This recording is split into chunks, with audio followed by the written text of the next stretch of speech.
Hey everyone, and welcome to this deep dive. Today we're going to tackle impactful presentations. You know, those talks that really grab you, especially the ones that rock the TED stage. We're going deep with Carmine Gallo's talk, like TED. Oh, yeah. A classic. Lots of good stuff in there. Absolutely. So get ready to take some notes because you're about to become a presentation powerhouse. Let's do it. All right, first up, the book dives into something they call the power of passion. They even compare Steve Jobs' Stanford commencement speech to TED Talks, which I thought was interesting because it wasn't actually a TED Talk. So what's the connection there? Right. Yeah, it's pretty cool, actually. Jobs' speech, even though it wasn't on the TED stage, it kind of hits all those key elements that make TED Talks so captivating. Gotcha. So it's like a blueprint for anyone who wants to really nail a presentation.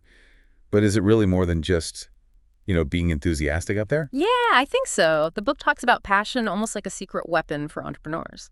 Okay, that makes sense. So go. Because if you're not passionate about your work as an entrepreneur, who is? Right, exactly. And the book actually cites studies showing that for entrepreneurs, passion is like rocket fuel. It drives their energy, their commitment, and ultimately their success. But it's not just about the speaker's feelings, though, right? Hmm. The book talks about this idea that passion is practically contagious, Hmm. which sounds a little out there. Well, think of it like this. You know how you feed off the energy of people who are genuinely fired up about something?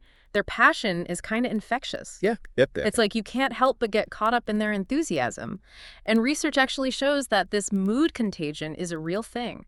So passionate speakers can actually influence the mood of their listeners, making them more open to ideas. Interesting. So it's not just about getting yourself pumped up, it's about bringing the audience along for the ride. Exactly. So someone like Richard Branson, famous for shaking things up, like when he launched Virgin Atlantic, his passion kind of pulls you in. Oh, for sure. Yes. You can't help but get swept up in his energy. It's like contagious excitement. And that positive energy translates into being more persuasive and influential as a speaker. Makes sense. The book also talks about Dr. Jill Bolte-Taylor and her TED Talk about having a stroke. It was so incredibly moving. I mean, her passion was palpable. Oh, yeah. Her talk is a perfect example of how raw, authentic passion can connect with an audience. She brought them right into that moment with her. It's powerful stuff. And it really highlights that passion isn't about putting on a show. It's about sharing something you genuinely care about. 100%. Couldn't have said it better myself. And she didn't just talk about it either. She used her whole body to show what happened, really brought it to life. Exactly. Her physicality, the tone of her voice, everything worked together to make her story even more impactful, which leads perfectly into the next big idea from the book, The Magic of Storytelling. Ooh, I like this one. This is where the book goes deep into Brian Stevenson's TED Talk. He's the lawyer and social justice advocate who got a record-breaking standing ovation. Oh, yeah. Amazing speaker. Incredibly powerful message. The book says he spent something like 65% of his presentation telling stories, which seems like an unusual tactic for someone like him. It might seem surprising, but Stevenson really believes that storytelling is the ultimate tool of persuasion, especially when you're trying to reach people who might not agree with you. So it's not just about logic and facts. Right. It's about creating an emotional connection. And think about the work he does, arguing cases before the Supreme Court. Talk about a tough audience. Wow, yeah, no kidding. He's using storytelling to break down barriers and connect with people on a human level. Exactly. And there's science to back this up. Researchers have found that when someone tells a captivating story, the listener's brain activity actually syncs up with the speaker's. Oh, really? So we're literally on the same wavelength. That's crazy. Yeah. No wonder a good story sticks with you so much better than just bullet points. Right. It's like the difference between reading a textbook and experiencing something firsthand. Stories engage so many areas of our brains, making them way more memorable and impactful. So you're saying ditch the PowerPoint and just tell stories. Not quite. But the book definitely emphasizes how crucial storytelling is. Think about Brené Brown's TED Talk on vulnerability. She starts with a short anecdote that immediately draws you in. Oh, yeah. The one about the researcher wanting to be a storyteller, not just a data collector, it was the perfect setup for her talk. Exactly. And it really highlighted the need we all have for connection. The book suggests sticking to three main types of stories: personal ones, stories about other people, and stories about brands or products. Makes sense. The Malcolm Gladwell TED Talk about spaghetti sauce comes to mind. Was that the story about other people? Yeah, that's a great example. He used the story of Howard Moskowitz and his research to show that people don't always know what they want, even when it comes to something as simple as spaghetti sauce. It's a classic TED Talk for sure. Yeah. And it wasn't even about pasta, really. It was about understanding human behavior and preferences. Right. It's amazing how a simple anecdote can lead to such profound insights. Totally. The book also mentions Peter Guber, the Hollywood producer. He's all about storytelling. He says it's the key to cutting through all the noise in today's world. I mean, think about it. We're bombarded with messages constantly. Stories are what make us stop and pay attention. It's like that story about Magic Johnson Theaters. They pitched their deal to Guber not with financial projections, but with a story about serving communities and creating opportunities. And it totally worked. It transformed their pitch into something way more compelling. So whether it's a formal presentation or a casual conversation, a good story can make all the difference. Agreed. It adds that human touch that facts and figures just can't replicate. Makes sense. Okay, so we've got the passion, we've got the stories. But what about the actual delivery? That's where talking like a human comes in. The book's third secret. Yeah, this one's all about how we connect with our audience on a human level, beyond the words themselves. It's about building trust and rapport. So it's not about tricks or manipulation. It's about being genuine, Yeah. authentic. 100%. And you know, the book uses Steve Jobs as an example, which seems counterintuitive because he was known for being such a charismatic presenter. But the book says he wasn't always that way. Oh, really? So it wasn't just natural talent. Well, early videos of Jobs show him actually being pretty nervous. He even admitted to feeling sick before interviews, but over time, through practice, he developed into the master communicator we all know. Wow, even Steve Jobs had to work at it. That's pretty inspiring, actually. Right. It shows that anyone can improve their public speaking skills with dedication and effort. Okay, so practice is key. But how fast should we be talking? Is there an ideal pace for a presentation? Well, for audiobooks, research suggests around 150 to 160 words per minute is ideal for comprehension. So live presentations could probably be a bit faster since you have visual cues to help the audience along. Right, it's not just about the words themselves. It's about how we use our voice and body language to emphasize certain points and keep people engaged. Exactly. It goes back to that human connection we were talking about. We communicate with our whole being, not just our words. Remember Dr. Jill Bolt Taylor acting out her stroke experience on stage?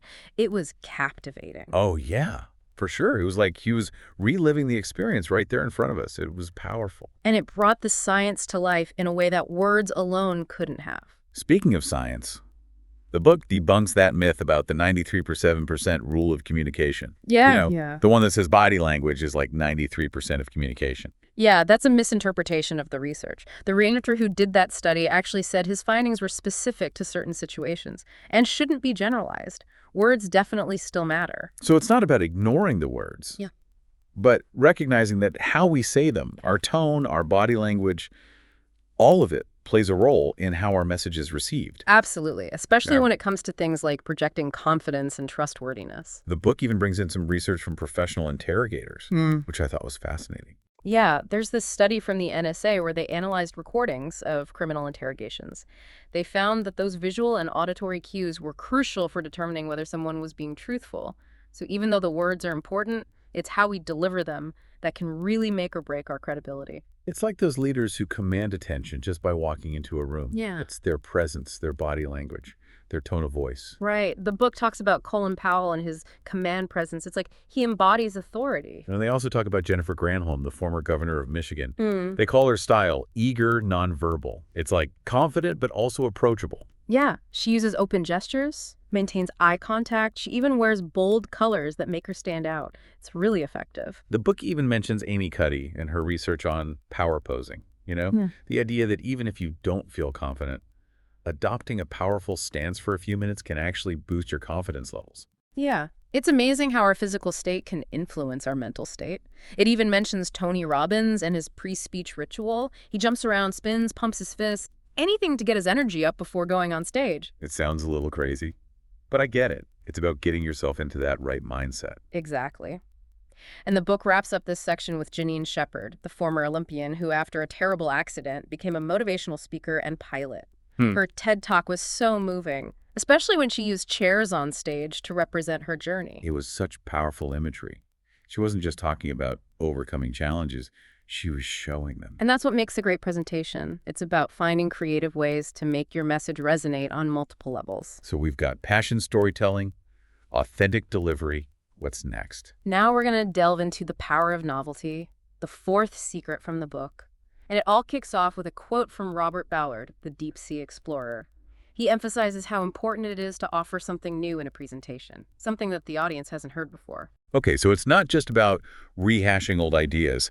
We need to bring something fresh to the table. Exactly.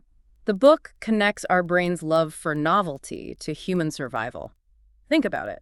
Our curiosity and ability to learn new things have always been crucial for us to adapt and evolve as a species. Makes sense. There. It's like that saying, curiosity killed the cat, but satisfaction brought it back, or something like that. Uh-huh. Yeah, something like that. But the point is that our brains are wired to seek out new information. It's what keeps us learning and growing. Like James Cameron, the director, his adventurous spirit and constant curiosity have led him to explore the deep sea and create some of the most groundbreaking films of all time. Exactly. He's a perfect example of someone who's always pushing the boundaries, always looking for something new and exciting. The book also talks about John Medina, a molecular biologist. He says that humans are hardwired to be explorers. We're constantly seeking out new information, new experiences. It's like we're all little scientists at heart, always experimenting, always trying to figure out how things work. Which explains why babies put everything in their mouths. They're just little explorers trying to understand the world around them. Exactly. And that thirst for knowledge, that drive to explore, it never really goes away, even as adults. Think about how engaged you are when you learn something new and exciting. It's like a mental spark, a burst of energy. It's like that aha moment when you suddenly understand something you've been struggling with. And there's actually a chemical reason for that. When we encounter novel information, our brains release dopamine, which is a neurotransmitter that's associated with pleasure and reward. So it's not just about the knowledge itself. It's about the positive feeling we get from learning something new. Exactly. And that's why it's so crucial for speakers to offer something new to their audience, whether it's a fresh perspective, groundbreaking information, or a new solution to an old problem. We crave that mental stimulation, that dopamine rush. Okay, so how do we as speakers tap into that? How do we make sure we're offering something truly novel? Well, the book gives some great examples of speakers who do just that. Like Hans Rosling, the statistician. Yeah. He was famous for presenting complex global trends in a way that was both understandable and entertaining. Oh yeah, I've seen some of his TED Talks. Yeah. He was a master at making data come alive. Right. He used animated bubbles and charts, and he was a great storyteller. He'd weave in anecdotes and personal experiences to make the data relatable and engaging. It wasn't just about the numbers. It was about the human stories behind them. Exactly. And the book also shares an example of a corporate executive who captivated investors by presenting familiar data in a new and unexpected way. He used personal stories and anecdotes to make the information more relatable and memorable. So even if the information itself isn't brand new, the way you present it can make all the difference. 100%.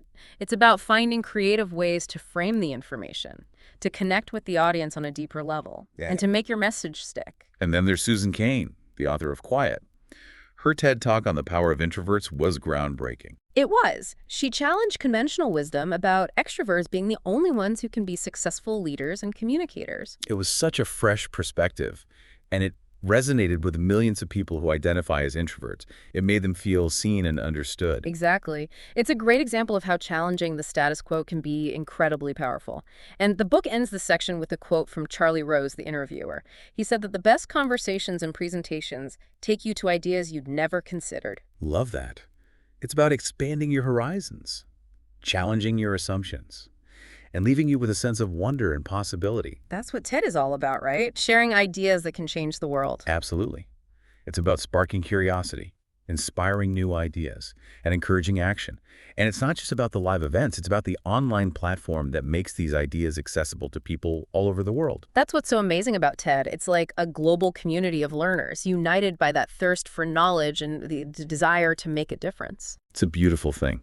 And it all starts with that spark of novelty, that willingness to explore new ideas and challenge the way we think. Couldn't agree more. It's a great example of someone who started out really nervous and unsure about public speaking, but through practice and dedication, he's become one of the most popular preachers in the world. It's a good reminder that everyone starts somewhere, and even the most accomplished speakers had to work at it. Exactly. The book also talks about Richard Branson's early struggles with public speaking and how he became such a charismatic leader. Wow. I guess even someone as outgoing as Branson had to work at it. Oh, yeah, absolutely. It really highlights that public speaking is a skill that can be learned and developed, and authenticity is key. Okay, so we've talked about passion storytelling, delivery novelty, wow moments, all while staying true to ourselves. So what's next on our journey to becoming TED-worthy speakers? Well, the book emphasizes that sometimes less is more. It's the seventh secret. Brevity is the soul of wit and impact. And it all starts with that intriguing 18-minute rule at TED. Yeah, I've always wondered about that. Why 18 minutes is it just to keep things moving? It's partly about being concise, but it's also about respecting the audience's time and attention spans. That makes sense. Hmm. In today's world, we're constantly bombarded with information. A short, focused presentation is much more likely to keep people engaged. Exactly. And Carmine Gallo, the author, he argues that this time limit actually encourages creativity. It forces speakers to distill their ideas down to their essence and find the most impactful way to communicate them. It's like that saying, constraints breed creativity. Sometimes limitations can help us be more innovative. Yeah, exactly. It's like a puzzle figuring out how to fit all those great ideas into a limited space. I like that. And there's actually research that supports this idea. The book talks about how longer presentations can actually hurt learning. They can create what's called cognitive backlog, where the audience just can't process all that information. It's like trying to drink from a fire hose. You get overwhelmed and end up remembering very little. Right. The book even mentions a professor who changed up his graduate-level classes. He broke them down into shorter, more frequent sessions, and his students actually learned more effectively because it reduced their cognitive overload. So it's really about quality over quantity, Ah. even when it comes to presentations. Precisely another point the book makes is this idea of willpower depletion. So the more mental effort a task requires, the more energy it consumes. So a longer, more complex presentation is just going to drain the audience. Exactly. It's like a muscle getting tired after a workout. If the audience is mentally exhausted, they're going to zone out. So how do we combat that cognitive fatigue and make presentations more digestible? Well, one really effective technique is the rule of three. The book explains that grouping information into sets of three makes it more memorable and impactful. You see it all the time in storytelling, jokes, advertising. Oh yeah, like Neil Pasricha's TED Talk on the 3 A's of awesome. His entire presentation was built around 3 principles, and it was super easy to remember. Exactly, and the rule of three isn't just some random thing, it's actually rooted in how our brains work. Research shows we can only hold a limited number of things in our short-term memory, and that number is usually closer to 3 or 4. So our brains, like patterns and groupings in 3, just seems to be the magic number. It seems that way, and the book points out that a lot of successful TED speakers use this technique. It's a simple but effective way to make information stick. So it's not just about being brief, it's about structuring your content in a way that our brains can actually handle. Exactly. Now let's move on to the 8th secret from the book, engaging the senses. Ooh, this one sounds interesting. So it's not just about what we say, but about how we engage the audience on a sensory level. You got it. The book emphasizes that presentations shouldn't be just auditory. They should be multi-sensory experiences that captivate the audience, and it all starts with understanding visuals. Right, the book uses Al Gore's famous climate change presentation as an example. His use of visuals was groundbreaking. It really was. The book quotes the producer of An Inconvenient Truth, and she says, Gore's presentation was the most powerful and clear explanation of climate change she'd ever seen. The visuals brought the science to life. And it wasn't just her. Richard Branson was so inspired by Gore's talk that he decided to invest a lot of his money in clean energy. It just shows how impactful a good presentation can be. It can inform, inspire, and even motivate action. So visuals are important, but what makes multisensory experiences so effective? What's the science behind it? Well, the book talks about multitasking and how our brains aren't really designed to process tons of information at the same time. So if you're trying to listen to a speaker and read a bunch of text on a slide at the same time, your brain's going to fry. Pretty much, visuals should complement, not compete with the spoken word. They can provide a different type of information and engage a different part of the brain. The book mentions this thing called dual coding. It suggests that we store information both verbally and visually. So when we see an image related to something, we're more likely to remember it. It's like you're creating multiple paths to the same destination in your brain. Right. It goes back to what we were talking about earlier with novelty, that aha moment when we make a new connection. Exactly. And the book gives a good example of this in action with David Christian's TED Talk, The History of Our World in 18 Minutes. Hmm. He uses the simple but effective visual, an egg being unscrambled to explain entropy. Okay, yeah, I remember that it was a really clever way to make a complicated idea easy to understand. Right. It stuck with you. And the book emphasizes that visuals should enhance the narrative, not just repeat it. Yeah. It's not about reading slides word for word. Yeah, it's about using visuals to tell a story. Exactly like Bono. He gave a TED Talk about poverty reduction, and he uses powerful imagery and very little text to get his points across. Oh yeah, each slide had one key message and a striking image to go with it. Right, like when he shows those two smiling kids to illustrate the impact his organization has had on saving lives, the image adds an emotional depth that words alone can't capture. It's about connecting with the audience on a human level. Absolutely. The book also highlights Chris Jordan's work. He's an artist who creates these huge installations to represent data. His work is amazing. He uses everyday objects to represent really large numbers, so it makes the data feel more real and impactful. Like that one with the plastic bottles, he creates a giant wave out of them. It's beautiful, but also kind of disturbing. It makes you think about your own consumption habits. Yeah, his work is a good reminder that visuals can be really effective for communicating data in a way that's engaging and thought-provoking. So we've talked about visuals and even touch earlier, but what about sound? Oh yeah, sound is just as important.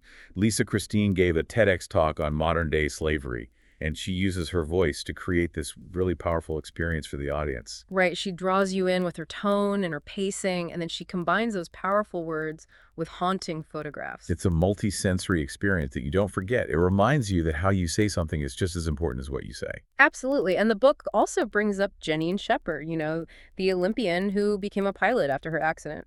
Oh yeah, her TED Talk is so inspiring. It's not just her story, it's how she tells it. Her voice is full of resilience and strength, And she's not afraid to use silence. She lets her words linger in the air. creating that sense of anticipation and impact. It's true, what they say is silence can be powerful. It's all about using every tool at your disposal to create the effect you want.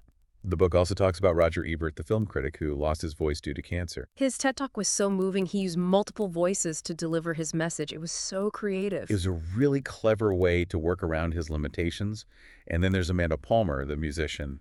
She stood on a milk crate for the first part of her TED Talk. Yeah, to represent her time as a street performer, it was a really powerful visual metaphor. It's a great example of how procs can add a whole other dimension to a presentation. And we can't forget about touch, even though it can be hard to incorporate when you're talking about ideas. The book mentions Elliot Crane, a pain management specialist. He used a blowtorch and a feather during his TED Talk. To show the contrast between different types of pain that was smart. He helped the audience understand the subjective nature of pain by actually making them feel it. And then there's Stacey Kramer, who talked about surviving a brain tumor. She used a Tiffany box to represent the unexpected gifts life throws at you. Oh, wow. That's beautiful. She contrasted the beauty of the box with the harshness of her treatment. It must have been a powerful moment. It engaged the audience on multiple levels. It was personal, relatable, and incredibly impactful. These examples really show how important it is to think outside the box when putting together a presentation to create something that really engages the audience. Exactly. And while it might not be possible to use all 5 senses in every presentation, it's something to aim for. All right, so we've covered a lot: passion, storytelling, delivery, novelty, wow moments, brevity, and engaging the senses. What's the final secret ingredient to a TED-worthy presentation? It's authenticity. It's the 9th and final secret, and it's probably the most important one. The book calls it authenticity. Stay true to yourself. It seems like the foundation for everything we've talked about. Mm-hmm. If you're not being real, none of the other stuff matters. You're right. The book emphasizes that the best presentations come from a place of authenticity. You have to be true to who you are and what you believe in. Like in Sheryl Sandberg's TED Talk. Remember how she added that story about her daughter at the last minute? Yeah, she was a little hesitant to share something so personal at first, but she realized it was important to her message about work-life balance. It was such a powerful moment, and it really resonated with the audience. They saw her vulnerability, and it made her message that much stronger. It showed that she was willing to be open and honest, even about difficult topics. And then there's Dr. Jill Bolte-Saylor, who also changed her TED Talk to be more authentic to her own experiences. It's all about finding that balance between connecting with your audience and staying true to yourself. The book quotes Richard Branson, who said, "I don't think of work as work and play as play. It's all living."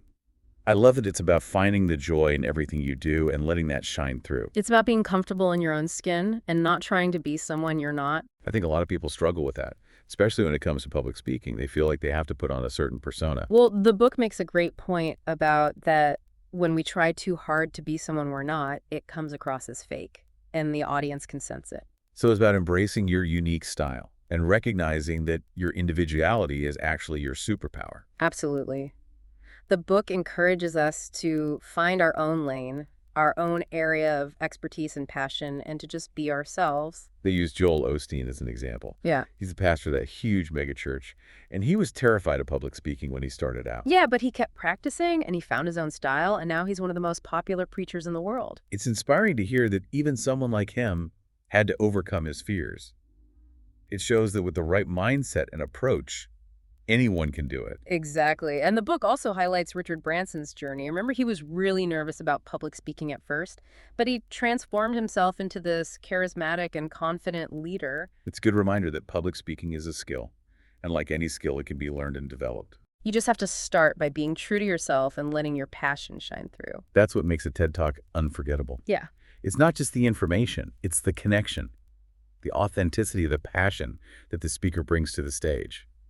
Yeah, it's really inspiring to see how people like Sheryl Sandberg, Jill Bolte Taylor, even Richard Branson have used their authenticity to connect with people in such a powerful way. It shows how important it is to be genuine when you're communicating. It's what makes a real impact. Absolutely. Okay, so let's do a quick recap. Yeah. We've covered 9 secrets to giving a presentation that's worthy of the TED stage. We talked about passion storytelling, talking like a human, the importance of novelty, those jaw-dropping moments, the benefits of humor, brevity, engaging the senses, and of course, authenticity. It's a lot, but it's also really empowering. It shows that with the right tools and mindset, anyone can become a better communicator. For sure, it's about realizing that we all have something important to share, and the way we present those ideas can make a huge difference. Okay, so what does all this mean for our listeners?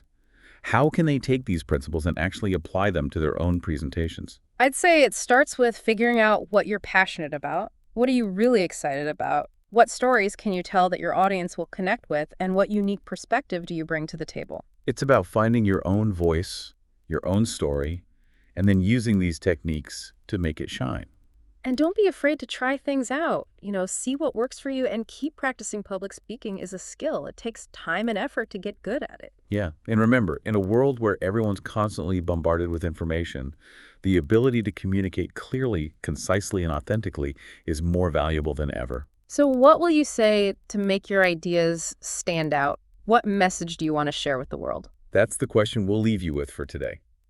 Thanks for joining us on this deep dive into the world of impactful presentations. We hope you learned some valuable tips and tricks that you can use to become a more confident and engaging speaker. We'll see you next time for another deep dive. Until then, keep learning, keep sharing, and keep